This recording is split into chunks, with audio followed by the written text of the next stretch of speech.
reality of believers is the same as an ecosystem. Al-mu'minuna kal-jasad al-wahid. Where the Prophet of Allah sallallahu alayhi wa sallam says, believers are like one body. إِذَا اشْتَكَى عَيْنُ اشْتَكَى كُلَّ وَإِذَا اشْتَكَى رَأْسُ اشْتَكَى كُلَّ. That if the eye of one person hurts, his entire body is in pain. If his head begins to hurt, his entire body is hurting, is in pain, because the human body cannot separate the pain. Similarly, he says, believers are an ecosystem, that the presence of happiness in one part of the world that believers are enjoying will definitely create happiness within our home. Because we are an ecosystem. In the trauma, in the grief, in the cries, in the yelling and the screaming, in different parts of the world like Palestine, will absolutely create grief within us.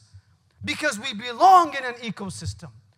And if we're sitting here today and we're to say that I don't feel anything, I don't feel like there is a loss of joy, I don't feel like there is true grief, I don't feel the pain, I don't feel like my heartbeat has changed, then the question that we must ask ourselves is, are we even a part of that ecosystem?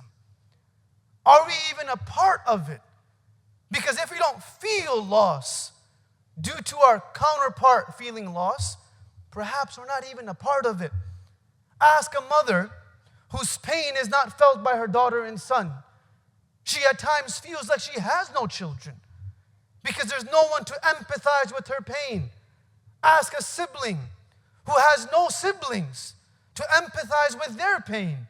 Do they even feel like there's anyone there for them if our heartbeat does not change in the way that we eat our food, in the way that we sleep at night, in the way that we make our du'as, in the way that we move through our lives? If it is unaffected and everything remains the same, perhaps we're just simply not a part of that ecosystem. And we're not one body. We're outside of that structure. And the ecosystem of believers has nothing to do with where we came from, how we look, the color of our skin, or the economical background that we hold. Our ecosystem has everything to do with the fact that the DNA of our heart is the same. That our heart beats, La ilaha illallah, Muhammadur Rasulullah. This brings us together. And when we are a part of this, we realize that whatever is happening there is also affecting us. And we empathize and we connect the dots. The Prophet ﷺ speaks about the concept that we know for sure that today they're struggling, tomorrow a day will come in our own families where we will struggle. Ask someone who has had to bury a loved one, a sibling, a child, a spouse, a parent, how it feels when they put that person down to rest. 3 years ago, I lost my younger brother who was 22 years old in a car accident. We're 5 brothers, he was the youngest. We had to tell our parents that one of their 5 children have left the world. And someone had to call that father and to tell the father, Abu Ji, you made 5 kids Hafiz, Allah gives you Jannah. You made 5 of them scholars, Allah will give you Jannah. But Abu Ji, we're giving you the glad tidings that Allah will give you the greatest Jannah because one of your kids has become shaheed. Glad tidings to you. Glad tidings to you. The father's response can never be expressed through any words because the hearts don't have words that can translate their pain. If this is a reaction of a brother who's lost one brother and a father who has lost one son, imagine the heart of the people who have lost their entire families. We will live through pain. How Imam Ghazali rahimahullah says, Aslu dunya al-bala, that the default state of life is difficulty. And the concessions are happiness and joy. We've started to believe that the default is happiness and the default is joy. Unveil the life of the Prophet ﷺ and look at it without a biases. And if you look at it and you try to gauge if this man lived a happy life, you would be hard-pressed to say that he was happy. How could a person be happy if he had to bury 6 of his 7 children, born without a father, loses his mother at the age of 5? He wasn't a happy person. He was a person who was content with life. The command of Allah in the Quran, not even once to believers, outside of the fact that we're Muslims, is to be happy. That is not the goal of the structure of life. That is a simple concession. However, He does command us to be grateful. Gratitude isn't an option. Gratitude is a necessary component of remaining alive. Because if we're not grateful, mutna min al-huzn, we will die out of sadness and grief. Gratitude is a necessary component to keep us moving through this thing that we call life. The reality of this world is today, they're struggling. Tomorrow, we will also struggle. We will also go through something. We will also suffer pain and loss.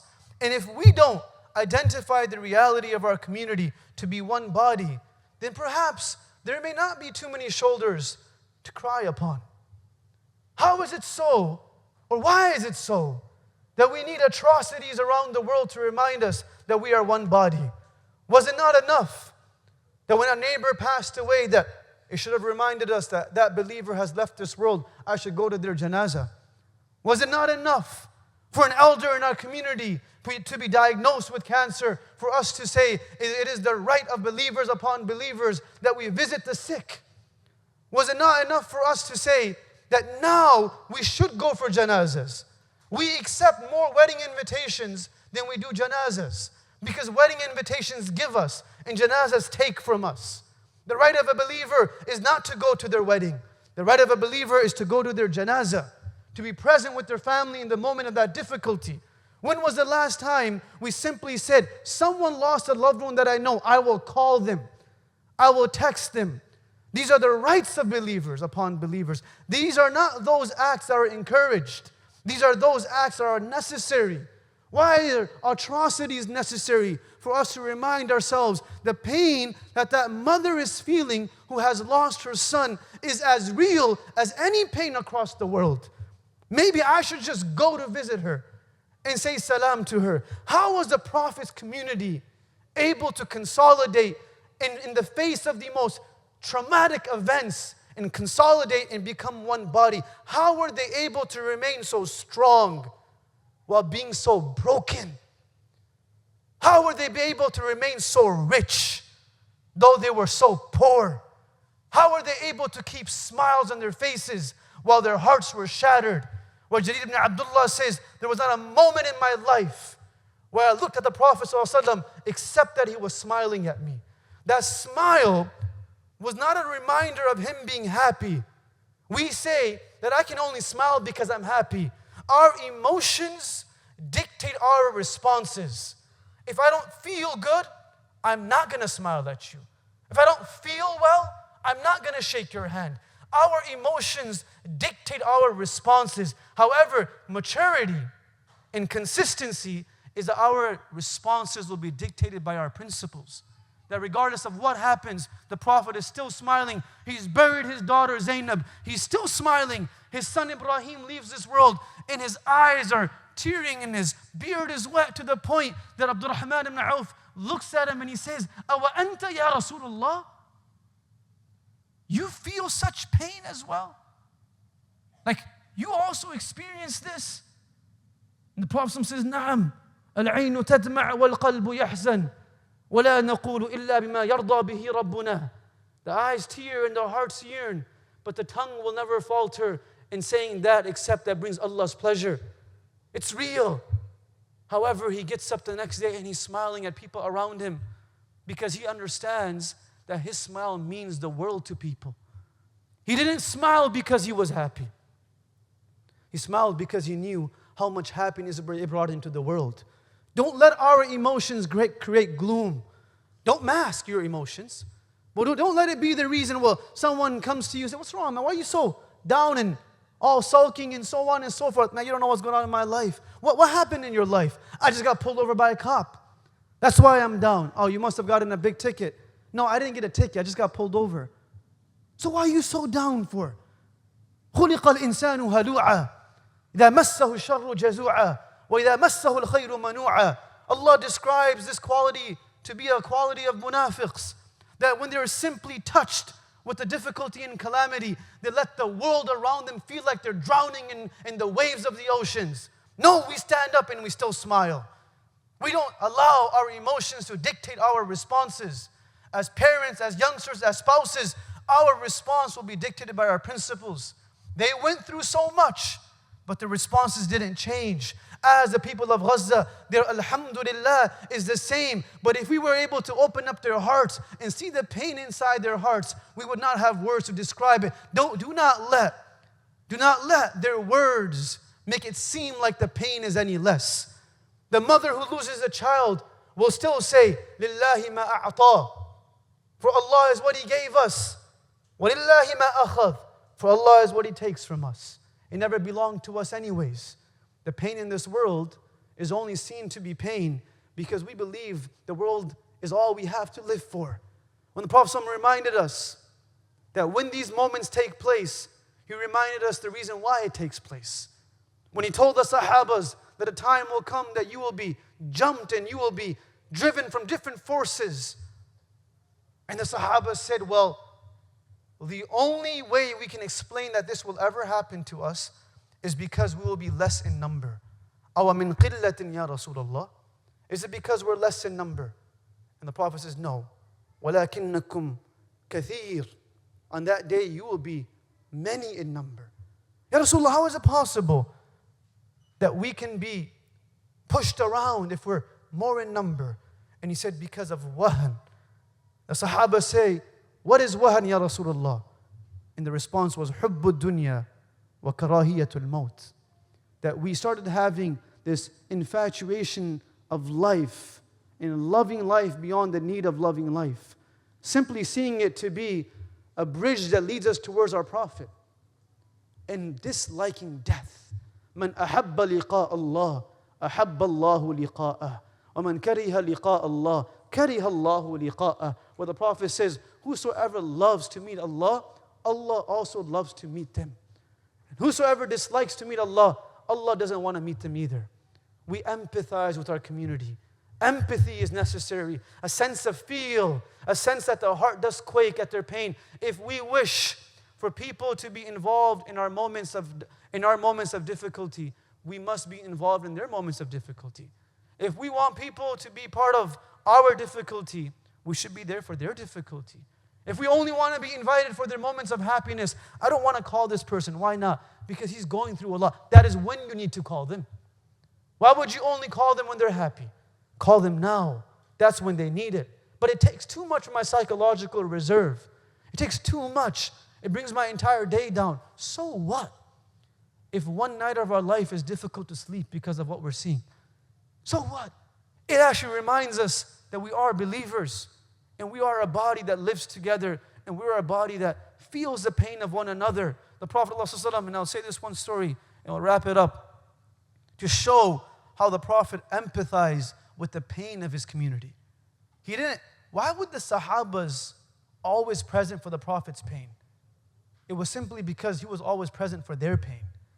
Before they could turn their faces around, the Prophet already had their hand on their shoulders. He didn't need to say, he never, and forgive me for the blatantness of this terminology, he never needed to say to someone, I'm doing this for you.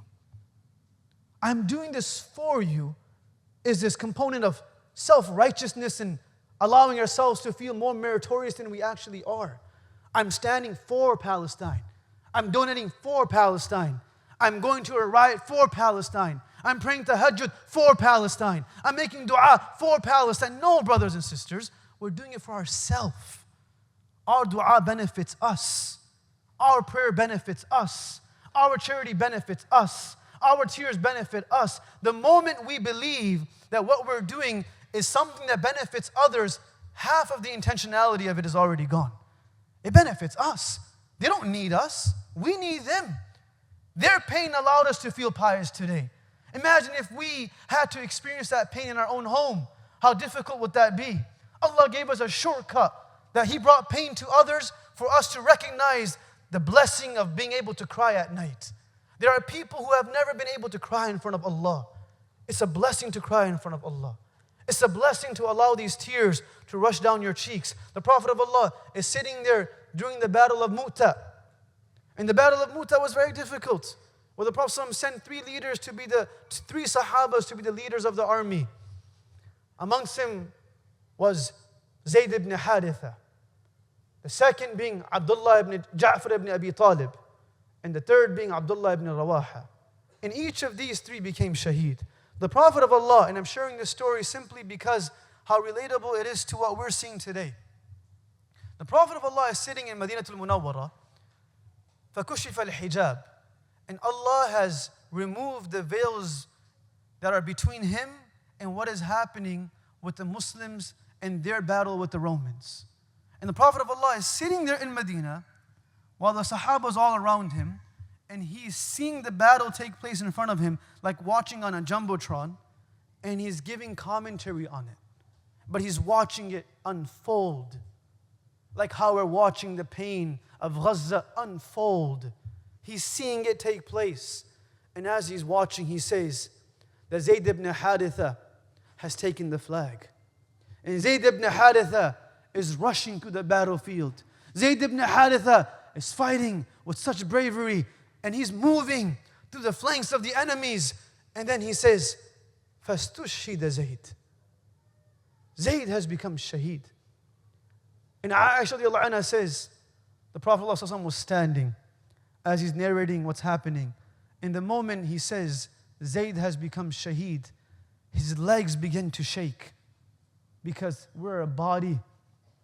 Our pain is real for one another if we're a part of that ecosystem. And if that pain isn't felt, my dear friend, I'm not a part of that ecosystem. We have to ask ourselves, how do I get back into that system?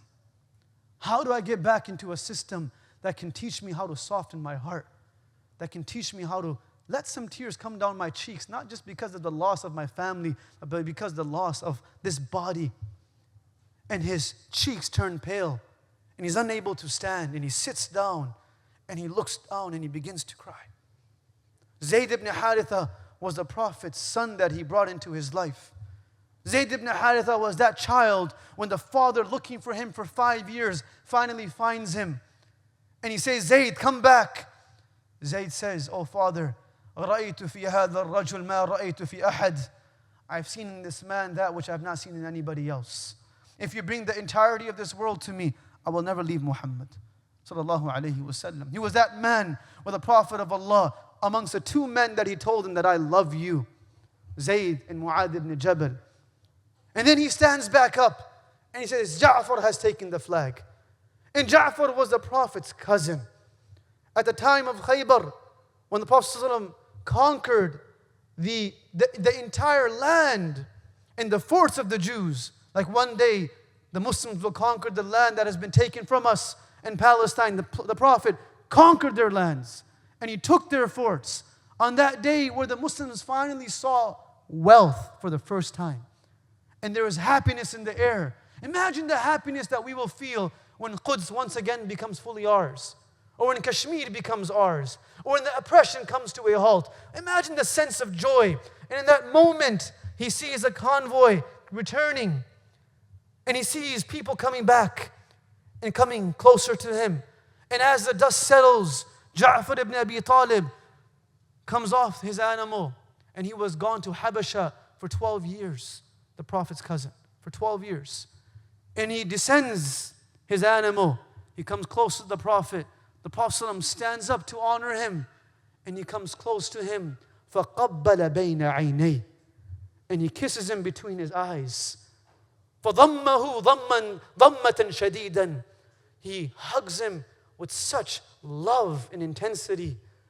And then he says, مَا عَلِمْتُ بِأَيِّهِمَا أَفْرَحْ بِفَتْحِ خَيْبَرْ أَمْ رُجُوعِ جَعْفَرْ. Imagine the Prophet saying this statement about you and I. He says, I don't know what brings me more happiness, the conquest of the forts of Khaybar or with the return of Ja'far. I love you, Ja'far. And 1 year later, he sends him on a journey to become shaheed. Because they understood that our talents and our blessings were used to honor Allah's name, was used to honor the deen of Allah. Today we've used all of our talents and our energy and our blessings to only uplift our own name. That we leave a gathering and people say that I know your name. So what if they know our name? Tomorrow they'll forget it. My father used to always remind us brothers, the difference between, in Arabic, a muqarrir and a da'i. A muqarrir is what you call a speaker. Unfortunately, like people like us. And a da'i, who is a caller towards Allah. And he says the biggest difference between a muqarrir and a da'i, and he would remind us this every single time he would give a talk. The biggest difference he would say, and he would quote Shaykh Yusuf Kandawli rahimahullah, who's a great scholar of the subcontinent region. The biggest difference is that when a muqarrir leaves a gathering, people speak about him or her. And when a da'i leaves a gathering, people speak about what they spoke of. When a muqarrir leaves a gathering, they say, wow, Miftah was great. Wow, the conference was nice. And when a da'i leaves the gathering, they'll say, I don't know who put the event together, but I feel closer to Allah. I feel closer to the sunnah of the Prophet ﷺ. My heart feels more connected to Allah. Wallahi, there is no benefit leaving this gathering and knowing the name of Miftah, but not feeling closer to the people of Gaza. Not feeling closer to Allah subhanahu wa ta'ala. Everything we do is always to highlight us. However, the reality of our talent is وَأَمَّا بِنِعْمَةِ رَبِّكَ فَحَدِّثْ. Use it to highlight Allah. Use it to highlight deen. Why is it so when anything good happens to us in our life and people ask us, how'd you become who you've become? How'd you get your master's degree? How'd you become a physician? How'd you buy such a big house? And the response begins with the Qaruni response, which is, I earned a lot of money. I worked very hard. My parents gave me a great education. My culture helped me. The difference between the wealth of Qarun and Sulaiman was not their wealth. It was their response on how they received the wealth. Qarun would say, أُوتِيتُهُ عَلَى عِلْمٍ عِنْدِي. I received it because of who I am, as we speak today. And Sulaiman would say, I received it because Allah gave it to me. Simple. And anything negative that happens to us in our life, why don't you have a bigger house? Why didn't you get accepted to this program? You know, it's haram to take riba in Islam, so I can't buy a big house. You know, it's haram to network with alcohol, so I wasn't able to get a promotion. So every negative thing is referred back to our beautiful religion. And every positive thing is referred back to our flawed selves. Well, how will people honor our religion if we, the ones that are the holders of it, don't honor it ourselves? He sees Ja'far after 12 years, and 1 year later, he says, go to Mu'tah. Now imagine what's happening to the Prophet ﷺ. He's seeing the battle unfold. Ja'far rushes into the battlefield. One arm is cut off. And the Prophet says, Ja'far holds a flag with his other arm. His left arm is cut off. The Prophet says that Ja'far is still holding the flag. And the commentary continues. But you can imagine the voices being as silent as we are when we're watching those videos. You know, it's an interesting statement. One of our teachers, he comments, his name is Sheikh Ashraf Ali Thani rahimahullah, great scholar. He says, when we're watching or reading about oppression, we should be respectful and silent the same way we are when we hear the Quran being recited. Honor what's happening to them. Don't just watch it and the next moment watch a video of whatever is on our Instagram feed. Let it settle. Let it sink. Let it have an impact. The Prophet ﷺ, commenting on what's happening, he finally says, وَاسْتُشْهِدَ جَعْفَرْ. Ja'far has become shaheed. Same Ja'far that he looked forward to seeing for so long. The same Ja'far that he loved to the extent that he kissed him in front of everyone that was around him. My dear friends, you know, before we leave this gathering, and as I finish the story, we were never fortunate enough to be even the clouds that shaded the Prophet. We were not fortunate enough to even be the sand that his blessed feet walked upon. We were not fortunate enough to be the mule that he rode upon. We were not fortunate enough to be the dates that he tasted so sweet, or the trees that he used to give khutbah next to. We didn't have that good fortune. But what we do have is if we live with the sunnah of the Prophet in our life, that there will be a moment on the Day of Judgment that he will meet us with the same hug that he met Ja'far with. And that is why Sahabas were ready for death to come. When Bilal radiallahu anhu was leaving this world, and his wife looked at him and said, "Wa huzana," what a day of grief. That the mu'adhin of the Prophet, Bilal, the great Bilal, is leaving this world. And he gains his consciousness, and he looks at his wife and he says, لا تقولي هكذا ولكن قولي وفرحا وتربا غدا نلقى محمدا وحسبه. He said, don't you dare say that. Rather, you should be saying, what a pleasant day it is. What a happy day it is. Because tomorrow I will meet the Prophet and my companions once again. Their death was met by joy because of the new beginning that they knew they were going to receive. We're only afraid of a foreign area because it remains foreign. And the moment the foreignness of something is taken away, we're not afraid anymore. And this is why Allah says in the Quran, نَحْنُ أَوْلِيَاؤُكُمْ, we are your best friends while you were in this world, and we will continue being your best friends in the akhirah. The Prophet says, Ja'far has become shaheed. He goes himself empathizing. He goes himself to Asma's house, radiallahu anha, the wife of Ja'far. He knocks on the door and he sees the kids of Ja'far running around. And his wife says to the Prophet, what glad tidings are you coming with? Which glad tidings are you coming with? And the Prophet says to his wife, I come to you with the glad tidings of martyrdom, that your husband has become shaheed. Asma passes out. She loses her consciousness and she faints. And she's brought back to her consciousness and she says, Ya Rasulullah, please tell me where my husband is. He says, your husband has become shaheed. Ya Rasulullah, please tell me what happened. And the Prophet narrates the story and he says, your husband lost his arms in this world. But don't you worry, oh my sister. Today his nickname in the heavens that are echoing in the heavens is Ja'far al-Tayyar. Ja'far, who has been given wings because he's flying in the heavens. فَرِحِينَ بِمَا آتَاهُمُ اللَّهُ. We don't want to be people whose names are echoed in the chambers of this world. We want to be like Bilal. That when the Prophet is on his journey of Mi'raj and he's being given a tour of Jannah, he hears footsteps. And he says to Jibreel, whose footsteps are these? And Jibreel responds by saying, these are the footsteps of Bilal. And Bilal is living on this earth, but his footsteps are being heard in Jannah. The Prophet comes back and says, oh Bilal, what do you do that your footsteps are being heard in Jannah? And in two narrations, in one he says, I forgive everyone before sleeping. In the second, he simply says that before I sleep, I pray 2 raka'ah every single night. How is it so that the Prophet sees a palace in Jannah and he starts to go forth? And Jibreel says, this is a palace, لِشَابٍ مِّن Quraysh, for a youngster of Quraysh. The Prophet proceeds, I am young and I am from Quraysh. And Jibreel holds him and he says, this palace actually belongs to Umar.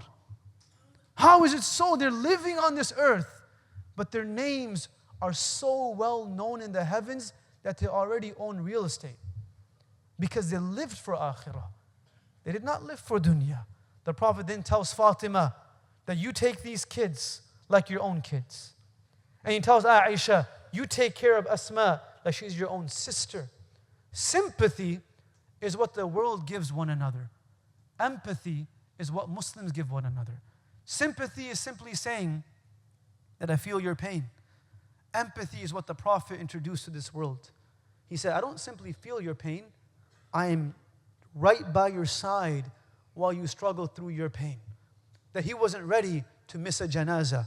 That even when an elderly lady passed away in the masjid, who used to sweep the masjid, whose name is unknown, when she left this world, the Prophet of Allah finds out and he says, where is this lady?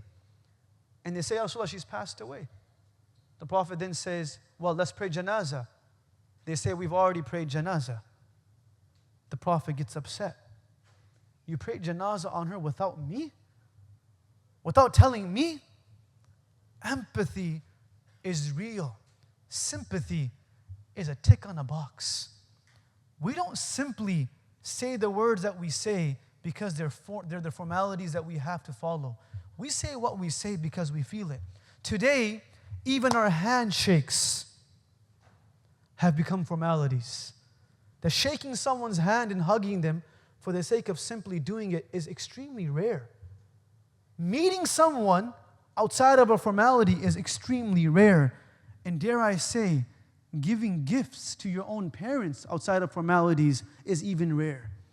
That the formality of something which was supposed to be a source of love has removed the objective of it. That now we only gift when it's a formality. And hence there's no real love that is being transferred.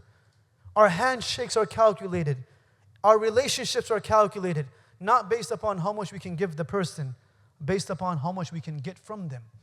We calculate our handshakes. We calculate our smiles. We can never say we don't smile. We just simply contain it to where it can benefit us, not where it can benefit people. Our ummah was sent as givers, not receivers. Al-yadul ulya khayrun min yadis sufla. The hand that is above will always be superior than the hand that is below, not simply because it gives money and it gives time, but because it gives a portion of his heart. May Allah allow us to be amongst those people that will always be givers. Our relationships will be like a nahla. The Prophet says, al-mu'minu kan-nahla, that a believer is like a honeybee. Even when it takes from the flower, it still gives the flower something back. May Allah make us amongst those believers. Wa akhu da'wan, alhamdulillah rabbil alameen. Assalamu alaikum wa rahmatullahi wa barakatuh.